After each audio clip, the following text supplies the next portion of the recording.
Aujourd'hui, avec Catherine Bocquet, rédactrice en chef de Imo Week, nous vous emmenons à Nanterre, sur le vaste chantier qui vient de commencer de Arboretum, le plus grand campus européen construit en bois. 125 000 m² de bureaux vont être bâtis ici. Rencontre avec les 4 architectes choisis pour ce projet, d'une part François Leclerc et Paul Lègle, du cabinet Leclerc Associés, Nicolas Lenné, architecte fondateur du cabinet qui porte son nom, et Dimitri Roussel pour Dream, Dimitri Roussel Ensemble Architecture Métropole. Imo Week, le podcast. Spécial lauréat Pierre d'Or 2020. Point commun entre les architectes de ce projet, la construction en bois massif. François Leclerc nous explique ce qui les a inspirés dans le choix de ce site, celui de la friche des anciennes papeteries de Nanterre. La demande du maître d'ouvrage Odeum était d'installer du tertiaire sur un site magnifique qui est celui d'une papeterie, d'une ancienne papeterie. Ce site, il est très singulier parce qu'il est dans un point de bascule.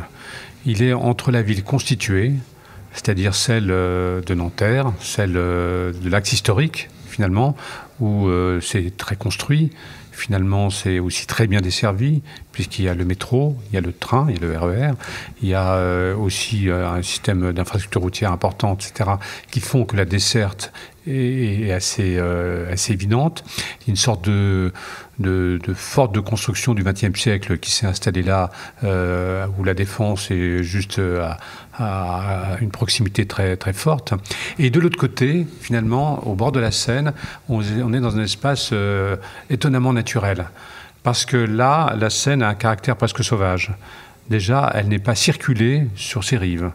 C'est juste une promenade, un parcours qui accompagne le parc fleuri, le parc départemental. Et puis en même temps, de l'autre côté, vous avez une île presque inaccessible, à peu près inaccessible. Et de l'autre côté, c'est un endroit qui historiquement est peu construit. C'est la plaine de Montesson, c'est là où on cultive encore des salades. Donc finalement, c'est vraiment un projet qui est à la rupture, en point de bascule entre les deux, et ça a été inspirant. C'est-à-dire comment on fait un projet qui s'adresse à la ville d'un côté, qui continue la ville, et qui de l'autre côté ouvre les bras, même ça se voit sur le plan, ouvre les bras vers ce système naturel. Et finalement, c'est comment la nature s'infiltre, s'insère dans ce projet, autant au niveau du sol, du jardin, qu'ensuite aux différents étages, aux différents niveaux. Alors pour aller avec la nature, il fallait du bois, hein, on l'a dit en ouverture de cet entretien. Dimitri Roussel, quels sont les avantages justement de la construction bois? Ça va être pas 100%, mais 80-90% construction bois ici. Alors les sous-sols vont être en béton, hein, parce qu'on ne sait pas faire des sous-sols en bois, et le rez-de-chaussée aussi. Ensuite, il y aura 6 niveaux. Donc, ils seront couronnés de 6 niveaux en bois, donc en termes de répartition. Les avantages du bois, ils sont multiples. D'abord, c'est l'avantage environnemental. Aujourd'hui, on est face à une crise climatique. Il faut changer radicalement les mœurs et les façons de construire. Et le meilleur levier pour entrer la métropole dans une ville durable, c'est la construction bois. Donc, c'est Arboretum, c'est un démonstrateur national, c'est le démonstrateur francilien de la construction bois. Ensuite, il faut prendre soin de la planète, c'est évident, mais aussi des humains. Et c'est l'avantage du bois, c'est la notion de bien-être et de santé.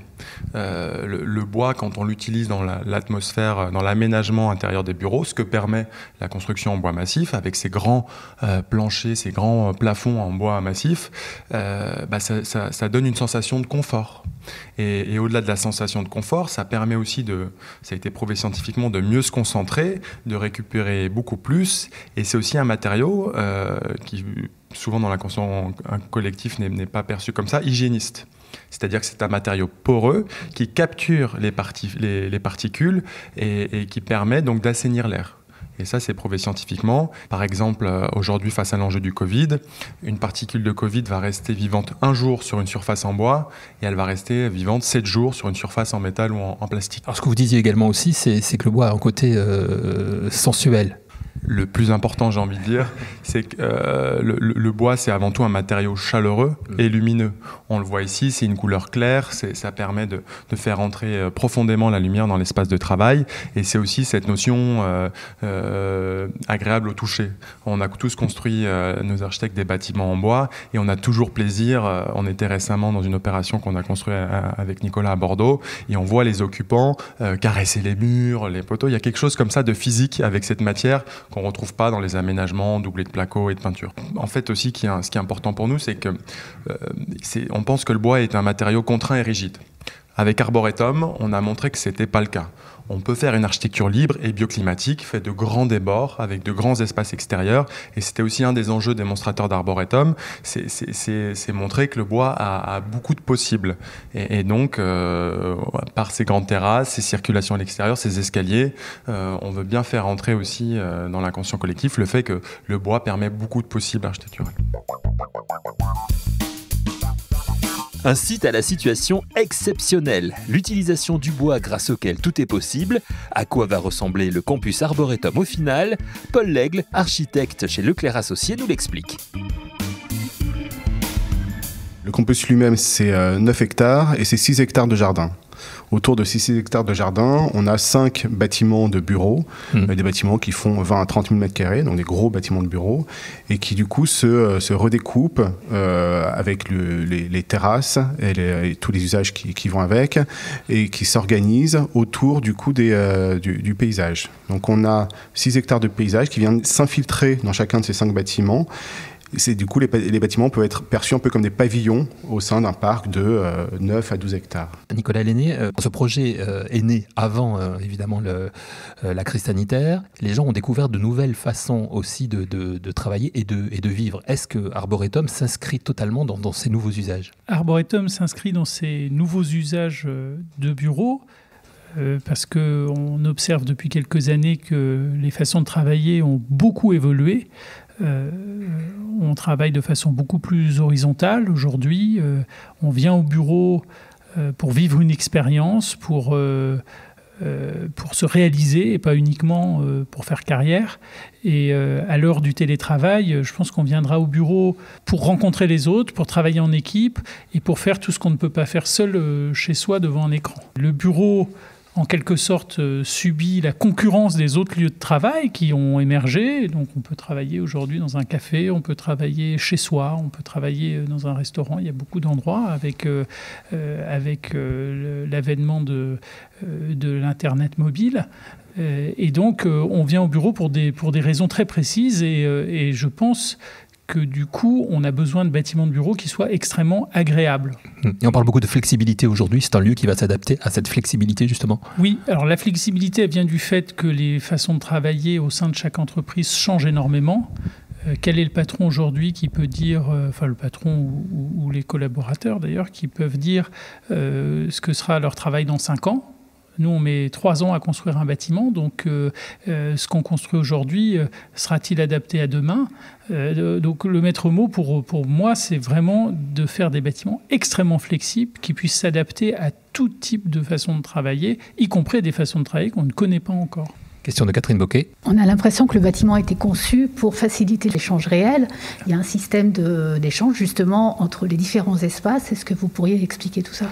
Oui, je pense qu'aujourd'hui, on s'est trop longtemps focalisé uniquement sur le poste de travail, comme si c'était le seul endroit où on pouvait produire quelque chose.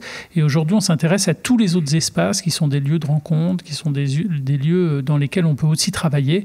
Par exemple, le hall d'entrée n'est plus l'endroit où on montre la puissance de l'entreprise, mais c'est aussi l'endroit où on peut se retrouver, on peut prendre un café, on peut recevoir des clients. Et les bâtiments que nous avons conçus ici à Arboretum sont des bâtiments où, depuis n'importe quel espace de travail, on peut accéder à une terrasse de plein pied et accéder par des circulations extérieures directement au jardin. François Leclerc, vous dites, et j'aime bien cette idée, qu'effectivement aujourd'hui, parmi les nouveaux usages, on a constaté avec la crise sanitaire la fuite des métropoles, le départ des gens. Les gens ont envie de vivre dans des villes moyennes. Vous dites que c'est un tort que ce campus Arboretum répond justement au fait qu'on peut vivre aujourd'hui dans une métropole en ayant justement les avantages de ces nouveaux usages. Non, mais la crise du confinement a amené une interrogation sur les modèles. Donc on est pour l'instant un peu dans la réinvention des modèles de manière assez consistante, c'est-à-dire c'est autant pour les logements, on a parlé ailleurs, c'est-à-dire que les logements sont ridiculement petits, ceux qu'on construit aujourd'hui, ils sont ridiculement petits par rapport à un lieu où on doit rester, et un lieu où éventuellement les individus sont pris en compte, et pas uniquement le collectif. Donc le logement, c'est un sujet et le bureau, c'est aussi un autre. C'est-à-dire d'autres manières de travailler, une sensation d'espace, un rapport à la nature différent et de dire qu'effectivement, il y a une concurrence. Avant, c'était une concurrence entre les métropoles. Maintenant, c'est une concurrence entre tous les territoires. C'est-à-dire, ça a mis ça en avant. C'est-à-dire des territoires qui étaient tellement mis en exergue par les Gilets jaunes comme les territoires oubliés commencent à prendre un peu plus d'importance parce que il y a cette fuite potentielle. Il y a cette idée qu'on peut aller travailler ailleurs, que le télétravail devient enfin efficace. Ça fait plus de 20 ans, 30 ans qu'on parle du télétravail. Et là, cette crise sanitaire, elle l'a mis un peu au point, l'a rendue assez consistante. Donc ça devient un modèle pour certains, ça devient en tout cas une possibilité de faire autrement. Donc effectivement, c'est de savoir comment les choses vont pouvoir se distribuer entre l'un et l'autre. Mais les métropoles sont mises à rude épreuve actuellement avec cette crise qu'on connaît, et c'est savoir comment elles proposent de se réinventer, y compris dans les fondamentaux. Les fondamentaux, c'est qu'est-ce qu'un logement, qu'est-ce qu'un bureau. C'est-à-dire, on n'est pas forcément dans un lieu clos, dans un lieu fermé. Et la distanciation sociale qu'on met tellement en avant, c'est pénible, mais c'est aussi peut-être bientôt une exigence. De dire que la compression, la mise en proximité permanente, ce n'est pas forcément une obligation. Par rapport à tout cela, à ces nouveaux usages, au développement durable, à l'évolution climatique, sur Arboretum, nos architectes ont voulu travailler sur la lumière, mais aussi sur le son et sur les nuisances qu'il peut provoquer. Dimitri Roussel nous en parle. Oui, alors c'est toute la démarche qu'on qualifie de bioclimatique. C'est déjà comment trouver des solutions par l'architecture à la notion de confort et de confort atmosphérique. Donc on a des enjeux d'intégration urbaine, François l'a bien expliqué. Et ensuite, c'est comment, par la disposition des bâtiments, de ces débords, des escaliers, on va générer un maximum de qualité en termes de lumière, qui pénètrent profondément dans les espaces de travail et en termes de protection solaire. Aujourd'hui, le réchauffement climatique, c'est aussi des pics de chaleur l'été qui peuvent monter jusqu'à plus de 50 degrés qu'on attend d'ici 10 ans. Et donc, nous, ce qu'on propose par ces grands débords qui sont des usages, c'est aussi de se protéger du soleil. Donc cette démarche, elle a été finement étudiée avec nos bureaux d'études environnementaux pour optimiser par l'architecture, donc c'est ce bien-être, qu'on vient ensuite par des systèmes mécaniques pour souffler un peu l'air, donc ce confort. Donc Arboretum, ce qu'il faut bien comprendre, c'est que c'est des bâtiments dans lesquels on ouvre les fenêtres qui permettent une ventilation naturelle. Donc avec la qualité de l'air qu'augmente le bois, plus cette ventilation naturelle, cette disposition par rapport au vent, on crée ce confort. Et aussi cette notion de fraîcheur, on va l'avoir par ce parc. Donc avant, c'était une papeterie, on l'a dit, donc c'était un sol, une dalle de béton qu'on est venu casser. Les parkings sont sous les bâtiments, donc le jardin est en pleine terre, ce qu'on dit. Donc des grands arbres vont pouvoir pousser. Donc la notion d'îlot de fraîcheur va permettre d'accompagner tous ces dispositifs bioclimatiques qu'on a mis en œuvre pour s'assurer de ce confort. Et aussi la forme du campus qui s'ouvre sur ce jardin central permet par les bâtiments de protéger du son, notamment du RER et des infrastructures métropolitaines à 86 qui, sur certains bords du site, viennent le couronner. Donc on l'a dit également, alors je ne sais pas François ou Paul peut-être, ce lieu est très accessible ici, hein, ça c'est important, donc c'est à proximité des transports, etc. C'est un lieu qui va être ouvert aussi, alors il y aura des bureaux, on a dit des bureaux, mais il n'y aura pas que des bureaux. Paul. Oui, il y a une question intéressante, c'est qu'aujourd'hui, on ne construit plus pour des investisseurs, on construit pour des collaborateurs. Donc, c'est-à-dire que ce qui est intéressant, c'est de faire venir les collaborateurs, de les garder. Donc, il faut leur offrir les aménités nécessaires. Donc ça passe par des programmes de restauration, c'est-à-dire ne pas se retrouver à dîner dans une très très grande cantine, mais de pouvoir avoir l'opportunité de déjeuner dans une trattoria, d'aller faire du sport dans un complexe sportif en bord de Seine. Donc c'est tous ces espaces-là, de retrouver un petit commerce de proximité pour avoir le temps de faire quelques courses avant de rentrer chez soi. C'est tous ces espaces-là qui vont faire que le futur collaborateur sera aussi content de venir y travailler, et le futur collaborateur, du coup, à la différence de l'investisseur, il a aussi envie de profiter de se mélanger avec les populations locales, et c'est ça qui est intéressant. C'est-à-dire, par exemple, le complexe sportif est entièrement ouvert aux résidents des quartiers voisins comme aux usagers du campus. Complexe sportif qui sera installé dans un bâtiment que vous conservez en fait des anciennes papeteries. Alors c'est un bâtiment conservé, donc qui sera réalisé par l'agence Hubert et Roy. C'est le bâtiment de la trituration. On y faisait le papier craft de mémoire.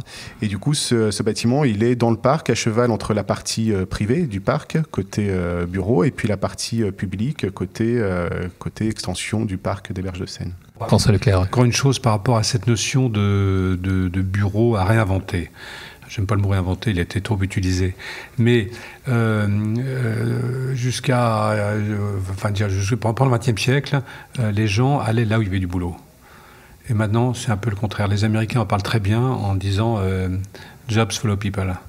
C'est-à-dire, c'est parce que les employés, les salariés, peu importe, sont bien dans un lieu, que ce soit au niveau territorial, que ce soit par rapport à une ville, ou que ce soit par rapport à un site comme celui-là, parce que les gens s'y sentent bien et ont envie de venir, que les entreprises viennent.